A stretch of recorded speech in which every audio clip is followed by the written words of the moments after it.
It was a busy morning at Los Angeles International Airport, the kind of day where travelers rush through the terminals, each one carrying their own story, their own destination. Among the crowds was 29-year-old Mia Santos, a Filipino-American woman who had spent the last 3 years working as a marketing manager in Seattle. She was headed home for a family reunion, excited to reunite with her parents and 2 younger siblings. After a long week of business meetings, she was looking forward to some much-needed downtime. Mia had never liked flying, but she was a seasoned traveler by now. She'd been through the security lines 100 times, navigating the process with ease. But that morning, something felt off. As she approached the TSA security checkpoint, she was singled out by one of the officers, a tall, broad-shouldered man who glared at her as if she had done something wrong. "Step aside," Officer Kyle Andrews ordered in a low, threatening tone. His eyes bore into hers, unblinking.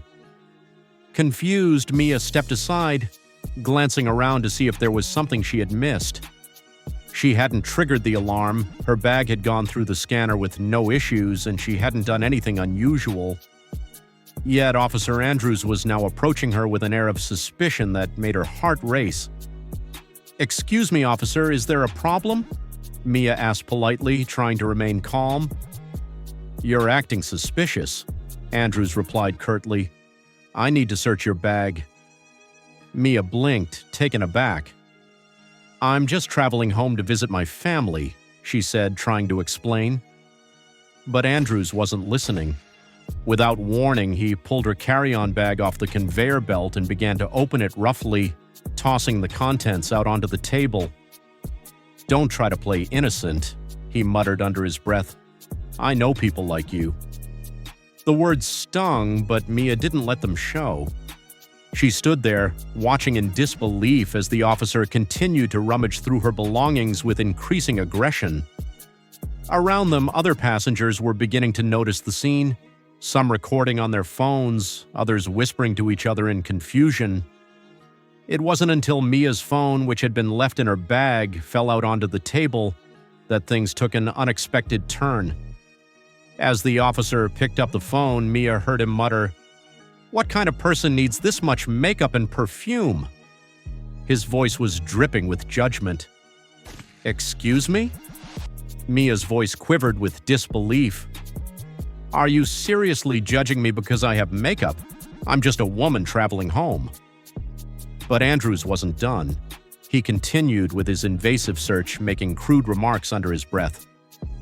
"Typical, another one of them," he said, loud enough for a few nearby passengers to hear.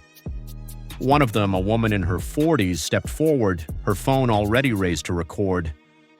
"What did you just say to her?" the woman demanded. "This isn't right." Officer Andrews looked at the woman, his face turning red with anger. "Mind your own business," he snapped, clearly frustrated that anyone would challenge his authority. But it was too late. The woman had already started filming the interaction. The camera captured the officer's every word, every action. Mia stood there, her face flushed with a mixture of anger and embarrassment, as Officer Andrews continued to harass her. It was clear that he was enjoying the power he held over her. "I want to speak to your supervisor," Mia finally demanded, her voice steady but firm. The officer smirked. "You're not going anywhere until I say so." At that moment, a younger officer, Officer Rachel Miller, who had been standing at the other end of the security line, noticed the commotion. She walked over, trying to de-escalate the situation. "Is everything okay here, Officer Andrews?" she asked, her tone calm but authoritative. "No," Andrews replied, his voice tight with frustration. "This woman is being difficult and resisting my authority." Officer Miller took one look at the scene, at the growing crowd of onlookers, and immediately recognized the problem. She knew something wasn't right. "Mia, right?" she asked, addressing the woman directly. "Let me see your ticket." Mia handed over her ticket without hesitation, and Officer Miller checked it against the information in the system. "Everything checks out," she said. her eyes narrowing as she looked at Andrews. "I'm going to handle this from here." With a flick of her wrist, she turned to Officer Andrews.